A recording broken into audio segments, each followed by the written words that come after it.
Salat tarawih malam ini akan diimami oleh Santri Al-Farizi. Santri Al-Farizi merupakan santri dari Rumah Tahfidz Masjid Al-Ittihad yang akan membacakan juz kelima Al-Quran. Berikut kami sampaikan penerimaan dan pengeluaran sampai dengan hari kemarin. Penerimaan sebesar 1.861.000, sedangkan untuk pengeluaran sebesar 3.100.000 rupiah. Baik jamaah, marilah kita simak dengan seksama apa yang disampaikan oleh Al-Ustadz. Mudah-mudahan memberikan pengetahuan dan pencerahan bagi kita semua. Kepada Al-Ustadz Dr. Haji Abdul Muta'ali dipersilahkan. Wabillahi taufik wal hidayah. Wassalamualaikum warahmatullahi wabarakatuh.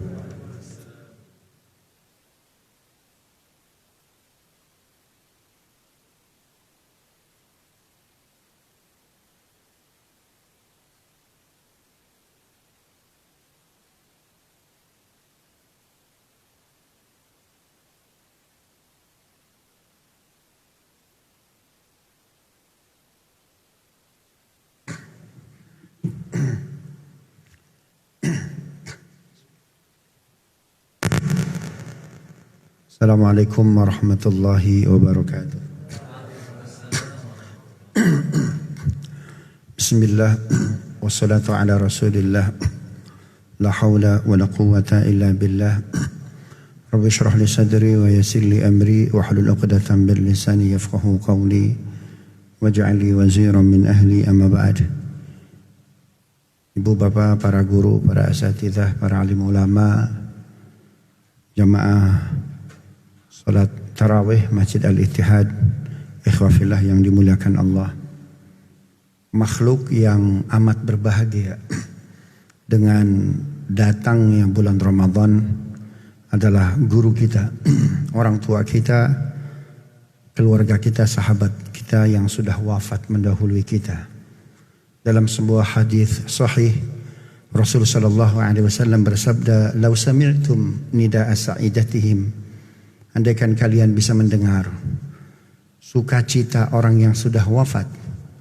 Lau syahadtum, juga kalian kalau bisa menyaksikan fakhriyatahum, pesta poranya orang yang sudah wafat, bidukhuli syahri Ramadan, dengan datangnya bulan Ramadan, latamannau an takuna sanatu kulluha Ramadan. Kalian pasti berharap setiap bulan sepanjang tahun isinya adalah Ramadan. Bagaimana tidak? Jangankan yang diazab, jangankan yang disiksa di kubur, yang sedang menerima nikmat kubur saja itu bahagianya luar biasa. Saya sebelum pandemi mengisi pengajian di pesantren Sukakaya di Bandung. Santrinya ada menteri, mantan ketua umum partai, ya, anggota parlemen tuh Pak tuh. Setiap bulan Pak Jenderal. Subhanallah. Padahal sel mereka, waduh luar biasa, mewah. Ya, makanannya mewah. Di luar nggak ada, di dalam ada Pak. Tapi sungguh pun semua serba ada di dalam. Itu ada beberapa menteri cerita ke saya, Ustadz, ketika Ustadz pulang keluar dari kami setelah memberikan tausiah, lalu Ustadz makan bakso di jalan, itu indah betul Ustadz. Padahal di dalam mewah betul. Semewah-mewahnya di dalam tetap lebih indah di mana? Di luar. Analoginya begitu Pak. Jangankan yang senang di kubur, ya, jangankan yang diazab kubur, yang disiksa kubur, yang sedang menerima nikmat kubur saja, subhanallah. Datangnya bulan Ramadan itu luar biasa nikmatnya. Karena itu jangan sampai kita telat merasa Ramadan ini luar biasa.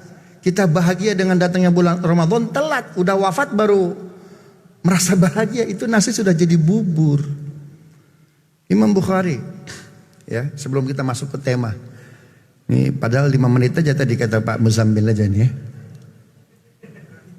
Itu Imam Bukhari bulan Rajab udah sakit-sakitan 2 bulan sebelum wafatnya. Imam Bukhari itu punya diabetes, punya gula Pak.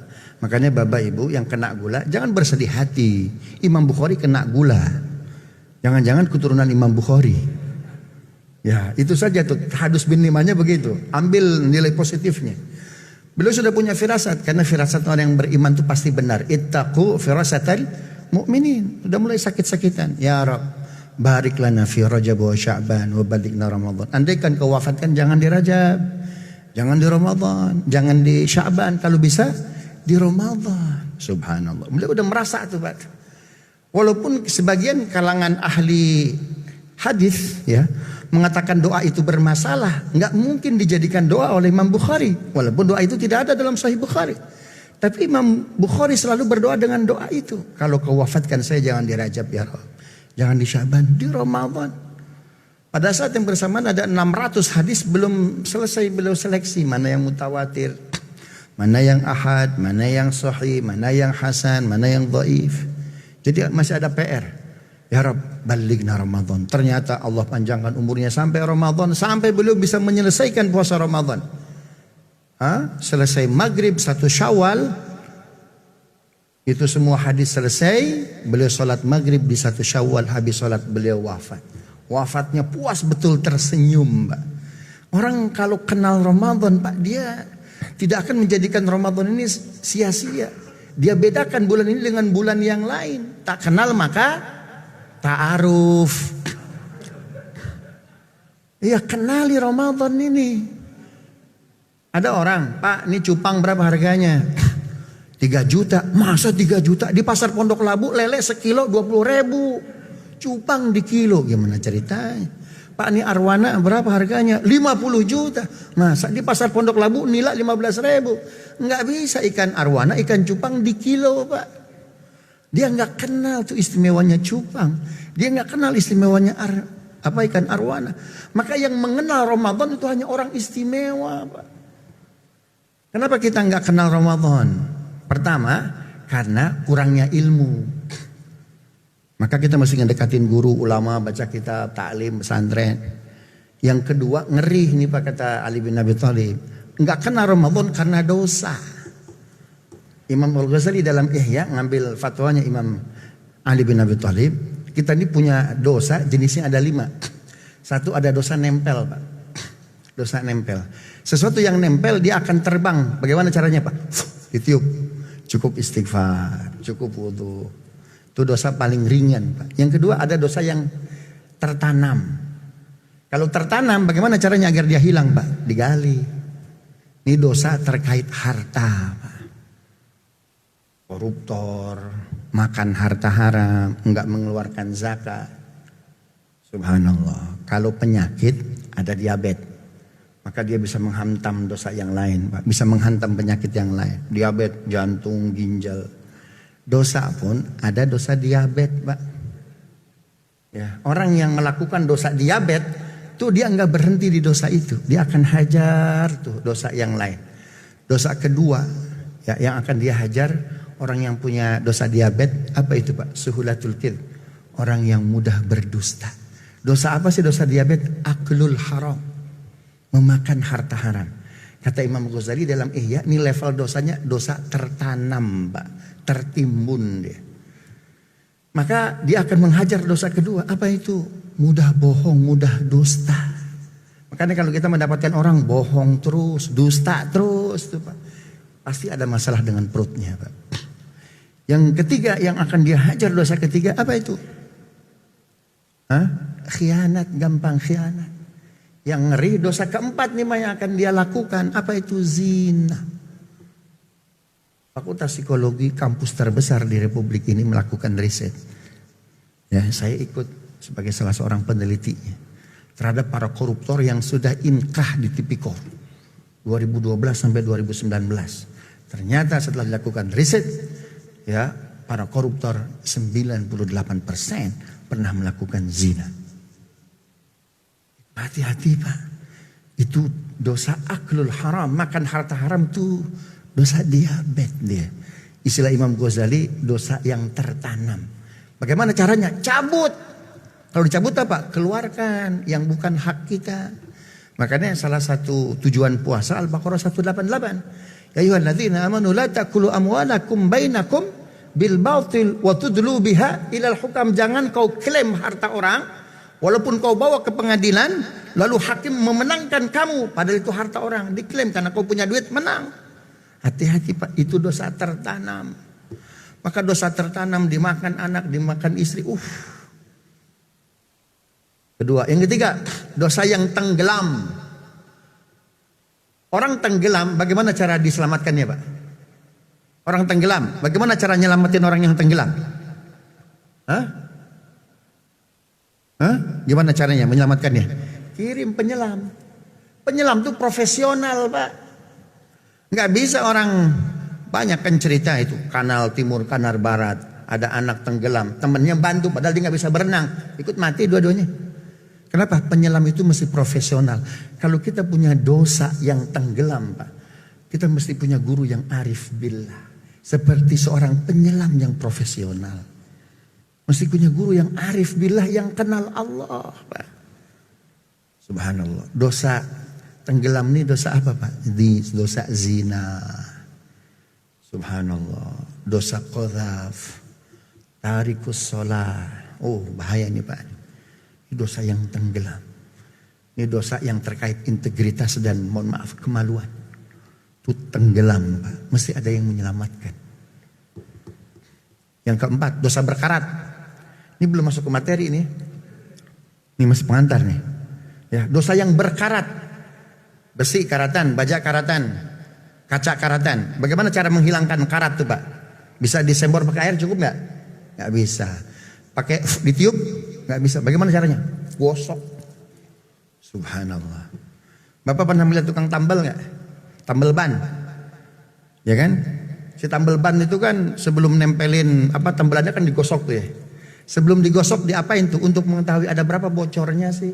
Ada berapa lubang? Ada berapa paku yang masuk? Caranya bagaimana? Untuk mengetahui berapa sumber yang bocor Pak? Caranya bagaimana? Dimasukin ke air. Kan gitu. Nanti ketahuan tuh berapa yang menggelembung. Subhanallah. Maka dari air itu ketahuan berapa bocornya. Orang yang tidak pernah meninggalkan air wudhu, walaupun dia belum beramal soleh, dia akan ketahuan. Saya ini ternyata melakukan dosa. Ini dosa. Orang yang menjaga air wudhu Pak, walaupun dia melakukan dosa, dia paham ini dosa. Maka ketahuan, ternyata bocor saya di sini, di sini, di sini, di sini, di sini. Itu manfaat jaga wudhu Pak. Seperti tukang tambal ban Pak. Ya, untuk mengetahui bocornya kan mesti pakai air tuh Pak. Maka jaga wudhu Pak. Kalaupun kita berbuat dosa, kita tahu yang payah. Kita tahu berbuat dosa, nggak tahu itu dosa. Tapi orang yang punya air wudhu jaga dawamul wudhu Pak. Dia tahu ya Rob ternyata ini dosa. Ya bolongnya sekian. Subhanallah. Dosa berkaratnya terkait hati Pak. Dengki, iri, ghibah, namimah, menghasut ulama. Subhanallah. Menghasut ulama, di atasnya memenjarakan. Terus tuh 30 SKS kali itu. Subhanallah. Yang kelima yang rih nih Pak. Dosa yang berakar Pak. Yang kelima nih dosa yang berakar. Dosa berakar, pohon berakar Pak. Akarnya luar biasa, banyak ya. Subhanallah sampai ke dalam tuh. Terkadang kalau dia tumbang, itu pohon di sekitar ikut tumbang. Dosa kalau sudah berakar Pak, subhanallah. Itu mohon maaf, yang tumbang bukan hanya pohon, tapi pohon sekitar. Yang tumbang bukan hanya dia, rizki dia tumbang, anak dia ada yang wafat, istri dia, rumah tangganya berantakan, jabatan dia Allah habiskan. Kenapa? Karena berakar itu bisa membongkar yang lain tuh Pak. Itu cara Allah untuk mengampuni. Bisa jadi nih Pak, 5 jenis varian dosa tadi. Kita udah tobat, kita udah amal soleh Pak, tapi masih kotor. Nah, belum bisa kita terlepas dari situ. Subhanallah. Gini deh, rumah kita kotor. Ya, dakian, karatan, udah kita bersihin, udah kita gosok, masih kotor Pak. Ada surat edaran dari gubernur, yang rumahnya udah dibersihin tapi masih kotor, nggak apa-apa. Nanti itu suku dinas kebersihan mau datang ke setiap rumah, tinggal bukain rumah aja. Kata Allah, yang sudah bertobat, yang sudah beramal soleh. Kalian sudah beramal soleh, sudah bertobat, tapi belum mampu untuk menghilangkan dosa-dosa itu. Buka hati kalian saja, Ramadan masuk. Apa arti Ramadan Pak? membakar, membasmi. Makanya kita jangan jangan nutup diri, nggak seneng Ramadan datang. Ya, Ramadan datang harus senang Pak. Kenapa? Bisa jadi kita bertobat, kita beramal soleh, itu dosa masih ada, masih kotor Pak. Allah, udah Ramadan masuk bersihin tuh. Dasar tuh. Ini bentuk sayangnya Allah Ramadan Pak. Karena itu kenali dia. Ya, jangan nutup diri, harus senang Ramadan masuk. Kita nih Pak, kemarin ada puasa Sabtu Muhammadiyah, pemerintah NU Minggu. Kalau ada Senin, bagus tuh. Kalau ada puasa Senin saya ikut tuh. Waduh jangan. Bahkan kalau bisa hari ini isbat Ramadan, besok isbat 1 Syawal. Itu gak seneng Pak Ramadan. Padahal Allah itu sayang betul kepada kita. Bisa jadi kita tobat, kita amal soleh, kita ngaji. Itu 5 dosa masih ada tuh. Apalagi Ramadan Pak, sejarahnya luar biasa. Puasa Ramadan, ya itu Allah syariatkan tahun kedua Hijriyah. Tahun kedua Hijriah tanggal 2 Sya'ban. 2 hari sebelumnya berarti tanggal 1 Sya'ban dan 29 derajat. Turun 2 ayat. Ayat pertama turun 1 Sya'ban. Al-Baqarah 216. Ya ayyuhalladzina amanu kutiba alaikumul qitalu wa huwa kurhul lakum wa asa takrahu syai'an wa huwa khairul lakum. Wa asa tuhibbu syai'an wa huwa syarrul lakum wallahu ya'lamu wa antum la ta'lamun. Diwajibkan atas kalian perang. Perang itu kalian enggak suka, tapi bisa jadi yang kalian enggak suka baik bagi kalian. Apa yang kalian suka buruk bagi kalian. Allah Maha tahu, kalian enggak tahu. Ya, jadi 1 hari sebelum perintah puasa yaitu Al-Baqarah 183 yang turun 2 Sya'ban tahun kedua Hijriyah. 1 hari sebelumnya 1 Sya'ban di tahun yang sama, di bulan yang sama Allah turunkan Al-Baqarah 216 perintah perang. Itu warning perang Badar itu Pak. Ketika itu umat Islam galau. Kenapa galau? Takut? Enggak takut Pak. Beda sama Jamaah Al-Ittihad. Subhanallah. Masjid on off. Ustaz mohon maaf pengajian gak jadi Ustaz. Subhanallah. Itu 1 hari sebelum Allah syariatkan puasa Ramadan Pak. Itu Allah syariatkan perang Badar. Jadi perang Badar itu syariatnya 1 hari sebelum puasa Ramadan. Umat Islam galau. Kenapa galau Pak? Ketika itu sendirian. Kenapa sendirian? Beberapa hari sebelumnya mereka itu satu rumah besar. Karena Yahudi, Nasrani, Sabi'in, umat Islam satu rumah, namanya rumah Madinah.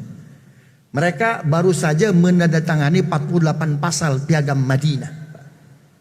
Jadi bahu-membahu Yahudi, Nasrani, Muslimin, As-Sabi'in itu menjadi warga negara resmi Madinah. Mereka hidup kompak Pak. Mereka hidup rukun, toleransi Pak. Walaupun belum ada BPIP. Itu hidup rukun luar biasa.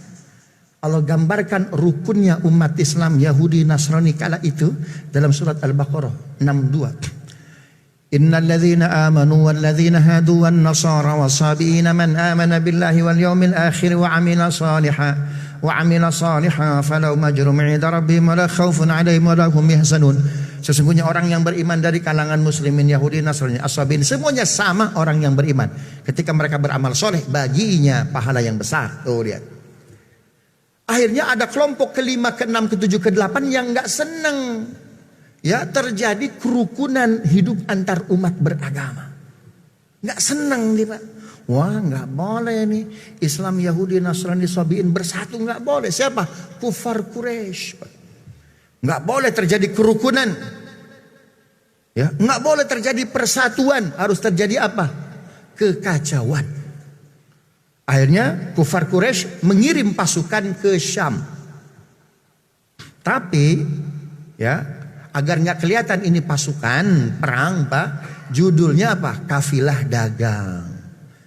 Tapi sebetulnya udah ketahuan. Kenapa? Karena yang datang kok tukang dagang badannya sterek-sterek.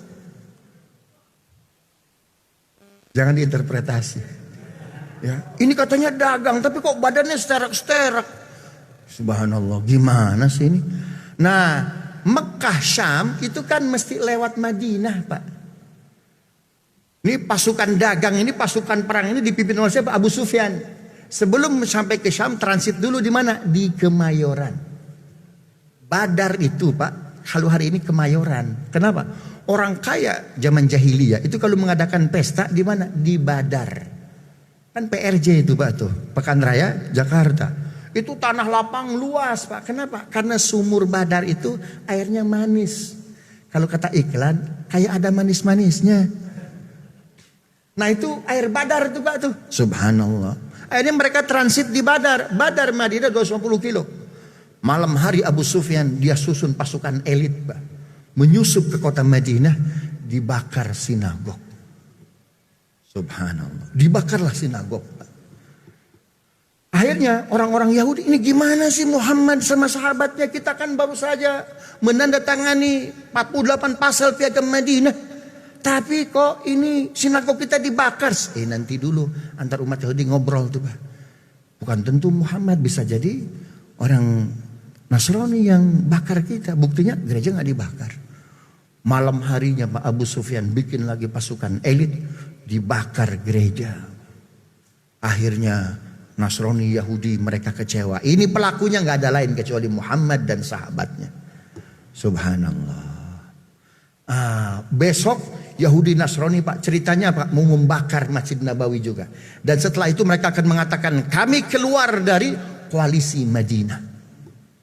Sebelum terjadi malam hari Pak, esok harinya Nabi Allah turunkan surat Al-Hajj ayat 40 Pak.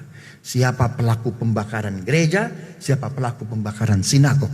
Al-Hajj ayat 40. Walaula daf'ullahin nasa ba'dahum bi ba'din lahuddimat sawami'u wa biya'un wa salawatun wa masajid yudhkaru fi asmullahi alaih. Andaikan tidak ada pertolongan Allah, itu gereja hancur lebur. Andaikan tidak ada pertolongan Allah, sinagog hancur lebur. Andaikan tidak ada pertolongan Allah, Masjid Nabawi pun hancur lebur, dibakar. Tapi Allah tidak menginginkan keretakan di antara kalian. Allah ngasih tahu pelakunya siapa? Abu Sufyan. Kufar Quraisy. Oleh Nabi dikasih tahu kepada orang Yahudi, kepada orang Nasrani, Pak Yahudi, Pak Nasrani, pelakunya bukan kami. Ini ayat Allah ngasih tahu pelakunya kufar Quraisy. Mereka lagi transit di Badar. Mereka nggak beriman Pak, kepada Quran. Akhirnya mereka keluar dari koalisi itu Pak. Paham Pak ya? Nah, nggak lama setelah itu 1 Sya'ban Allah perintahkan persiapan perang apa? Perang Badar 216. Ya ayyuhalladzina amanu kutiba alaikumul qital wa huwa kurhul lakum. Ketika itu umat Islam agak goyang. Kenapa? Ketika itu sendirian. Baru aja ditinggalkan Yahudi, baru aja ditinggalkan Nasrani Pak. Esok harinya diperintahkan apa? Puasa. Ini gimana sih? Kemarin kita baru aja diperintahkan perang, besok puasa. Para sahabat nggak gitu mentalnya Pak. Ketika esok harinya disyariatkan puasa, Nabi para sahabat sujud syukur Pak. Ini ternyata modal perang. Apa itu Pak? Puasa. Paham nih Pak ya? Ternyata perang Badar menang nggak? Menang walaupun sendirian. Karena itu jangan pernah khawatir kalau berjuang sendirian Pak. Klimaks nih Pak nih. Ya, jangan pernah khawatir. Belum tentu kalau mohon maaf 2 faksi tadi masih ada di dalam Pak, perang bisa menang. Allah ingin perjuangan itu murni Pak, nggak ada unsur yang lain. Karena itu jangan pernah merasa kecil kalau ditinggalkan kawan. Ya, kalau ditinggalkan yang lain nggak apa-apa Pak. Ya, ada satu matahari udah keluar nggak apa-apa. Memang matahari juga udah nggak ada di Republik ini Pak. Udah nggak ada logonya juga, udah nggak ada yang belanja ke dia juga. Nggak nyampe ilmunya ya. Nggak apa-apa, insya Allah akan ada matahari yang lain Pak. Subhanallah. Ternyata benar perang Badar menang nggak? Menang. Apa artinya? Allah ingin murni perjuangan ini. Ternyata puasa itu modal apa itu? Modal berjuang. Andaikan kita hidup zaman Nabi Pak, mungkin kita begini. Gimana sih? Ini udah disyariatkan perang, disuruh puasa. Sudah jatuh tertimpa tangga. Untung kita nggak lahir zaman itu Pak, ngerepotin doang. Subhanallah. Paham Pak ya? Yang kedua, ayat yang kedua. Ini masih ada waktu tidak? Ayat yang kedua yang diturunkan sebelum syariat puasa Al-Baqarah 183 itu turun tanggal 27 Rajab di tahun yang sama, ya, 1 bulan sebelum Sya'ban di ujung Rajab, tanggal 29 Rajab tahun kedua Hijriah, di tahun yang sama Allah syariatkan puasa Ramadan. Turun ayat berapa? Ali Imran 102. Ya ayyuhalladzina amanu taqullaha haqqa tuqatih wa la tamutunna illa wa antum muslimun. Hei orang-orang yang beriman, jangan sekali-kali Hei orang-orang yang beriman, bertakwalah kalian dengan sebenar-benarnya takwa, jangan sekali-kali mati kecuali dalam keadaan muslim. Ketika ayat ini turun, Nabi nggak puas. Ya Rab, saya nggak mau umat saya wafat sekedar muslim, karena muslim itu bukan syarat masuk surga. Karena surga uiddat lil muttaqin, nggak ada uiddat lil muslimin. Saya mau umat saya wafat semuanya muttaqin. Deal 2 hari setelahnya Allah syariatkan Al-Baqarah 183. Tapi Allah nggak ngasih ikan, Allah kasih kailnya. Oke, kalian takwa, tapi kalian puasa ya. Paham Bapak Ibu ya? Kalian puasa ya. Dengan puasa la'allakum tattaqun. Insya Allah kalian menjadi orang-orang yang bertakwa. Ada sahabat Nabi Pak, itu sayang betul kepada kita. Namanya Anas bin Malik. Ya Rasulullah, ma miqyas adna taqwa? Ukuran minimum takwa itu apa? Ya, apa ukuran minimalis seseorang disebut muttaqin? Apa kata Nabi? Ihfadz lisanak wa fammak wahfadz farjak. Jaga lisan, jaga kemaluan. Orang yang nggak bisa jaga lisan, jaga kemaluan, maka menjaga yang lain never, nggak akan pernah bisa. Maka Nabi sebelum Ramadan dikumpulkan istri-istrinya, anaknya, cucunya. Sebulan ke depan kita akan berpuasa Ramadan. Jangan ada teriakan, jangan ada cacian. Ya, di tengah rumah kita. Yang kedua, jaga kemaluan. Subhanallah. Haji Agus Salim, beliau cerita. Ini cerita terakhir nih. Haji Agus Salim dalam majalah Al-Hikmah, beliau cerita, Pak. Beliau itu kan negosiator bangsa kita. Itu Menlu pertama kita tuh, Pak. Orang yang hebat, luar biasa. Ya, beliau menerjemahkan itu 2 hadis dengan sangat dahsyat. Apa hadisnya, Pak? Man ra'a minkum munkaran falyughayyirhu biyadihi. Terjemahan beliau apa, Pak? Bahwa penjajahan di atas dunia harus dihapuskan. Itu dari hadis Nabi, Pak. Terjemahannya bagus betul. Terjemahan yang kedua, iskariman au mut syahidan. Hidup mulia atau mati syahid. Diterjemahkan oleh beliau, merdeka atau mati. Lihat terjemahannya. Hebat betul, Pak. Haji Agus Salim, beliau cerita di majalah Hikmah. Saya ketika melakukan negosiasi perundingan bangsa kita di Den Haag, di Holland, di Jepang, di Hongaria, di Inggris, di Amerika. Tiap malam hotel saya itu ditelepon oleh resepsionis. I'm sorry, this is Mr. Agus Salim. Yes, I. We have special service from Russia. Apa maksudnya, Pak? Allahu Akbar. Oleh beliau, no thank you. Luar biasa, Pak. Makanya sejarah perundingan bangsa kita, Pak, menang. Kenapa? Karena negosiatornya istiqomah, nggak bisa dikalahkan sama yang remeh-temeh perempuan, Pak. Itu sejarah bangsa kita. Selalu menang. Kami di Pusat Kajian Timur Tengah melakukan riset. Bangsa kita menang dari mulai tahun berapa sampai berapa. Setengah menang dari tahun berapa sampai berapa. Negosiasi kalah dari tahun berapa sampai tahun berapa. 30 SKS itu, Pak. Subhanallah. Tapi sejarah bangsa ini tuh, Pak, perundingan pertamanya nggak pernah kalah, Pak. Kenapa? Istiqomahnya luar biasa.